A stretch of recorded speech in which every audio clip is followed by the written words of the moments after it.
శ్రీమాత్రే నమః. కార్తీక పౌర్ణమినే త్రిపురి పౌర్ణిమ అంటారు. ఆ రోజే పరమేశ్వరుడు త్రిపురాసురుడు అనే రాక్షసుణ్ణి సంహరించారు.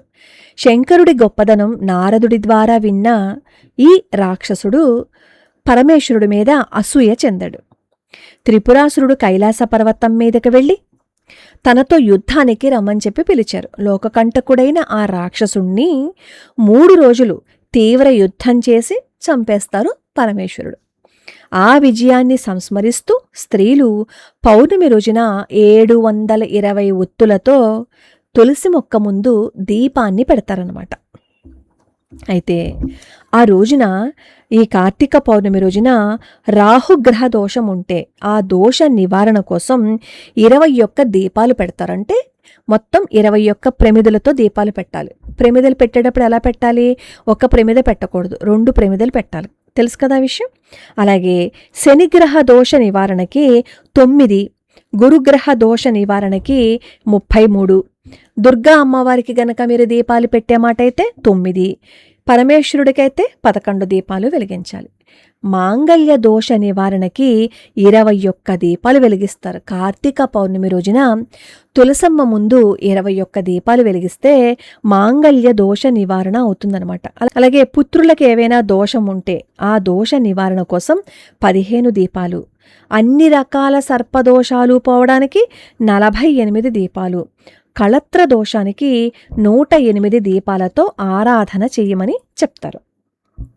ఆ రోజు ఏ దానం చేసినా విశేషమైన ఫలితం ఉంటుంది.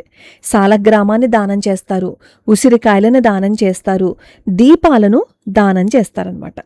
పౌర్ణమి రోజున కేదారేశ్వర నోము, అలాగే గౌరీ నోములు నోచుకుని పూజ చేస్తారు. పొద్దున్నుంచి ఉపవాసం ఉంటారు. సాయంత్రం చంద్రోదయం అయిన తర్వాత తులసమ్మ దగ్గర దీపారాధన చేసి తమలపాకు మీదేమో నాణ్యాలను పెట్టి కుంకుమ చందనము అలంకరించి చంద్రుడి శక్తిని తమకి ఇవ్వాలని కోరుకుంటారు. అలాగే చలివిడి, ప్రసాదాలు, పళ్ళు నివేదన చేస్తారనమాట. ఈ పౌర్ణమి రోజున చంద్రకిరణాలు భూమి మీద అమితంగా పడతాయి. భూమి మీద పడతాయి, నీటిలోనూ పడతాయి. అందువల్ల మనసు చాలా ప్రశాంతంగా ఉంటుంది. అందుకే మిగతా రోజుల్లో ఎప్పుడు స్నానం చేయకపోయినా కార్తీక పౌర్ణమి రోజున స్నానం చెయ్యండి నదికి వెళ్ళి అని చెప్పే కారణం అదనమాట. ఎందుకంటే చంద్రుడి యొక్క ప్రభావం నీటి మీద ఎక్కువగా ఉంటుంది కాబట్టి. అలాగే కార్తీక పౌర్ణమి రోజున మార్కండేయ పురాణం దానం చేస్తే పౌండరీక యజ్ఞం చేసిన ఫలితం ఉంటుందిట. కాబట్టి ఇంకా ఈరోజు 2వ తారీఖే కాబట్టి ఇంకా 2 రోజుల సమయం ఉంది కాబట్టి మార్కండేయ పురాణాన్ని తెచ్చుకొని దాన్ని దానం చేసే ప్రయత్నం చేయండి. అలానే కార్తీక పౌర్ణమి రోజున ప్రదోష కాలంలో దీపదానం చేయమంటారు. కార్తికేయ స్వామి వారిని కూడా ఈ కార్తీక పౌర్ణమి రోజున స్మరణ చేస్తారనమాట. ఎందుకు? శత్రువులపై విజయాన్ని కోరుతూ. కార్తీక పౌర్ణమి రోజున జ్వాలా తోరణం చాలా ప్రధాన కార్యక్రమం అన్నమాట. సాయంకాలం వేళ శివాలయం ఎదురుగుండా 2 స్తంభాలపై అడ్డంగా దూలంపై నుంచి 3 వైపులా ఎండుగడ్డిని ఏర్పాటు చేసి తోరణంగా కడతారు. దాన్ని అంటించాక దాని కింద నుంచి శివపార్వతుల విగ్రహాలని ఓ పల్లకీలో ఉంచి 3 సార్లు తిరుగుతారనమాట. సగం కాలిన గడ్డిని రైతులు తెచ్చుకుని గడ్డివాముల్లో దాచుకుంటారట. అలా దాచుకుంటేట ఆ గడ్డిని మేసిన పశువులు చాలా క్షేమంగా ఉంటాయని చెప్పి ఆ జ్వాలాతరుణంలో సగం కాలిన గడ్డిని తీసుకువెళ్లి గడ్డివాముల్లో పెట్టుకుంటారు. 720 ఒత్తులను వెలిగించాలి.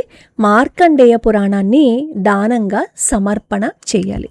అసలు పౌండరీక యజ్ఞం చెయ్యాలి అంటే అది మన వల్ల కాదు.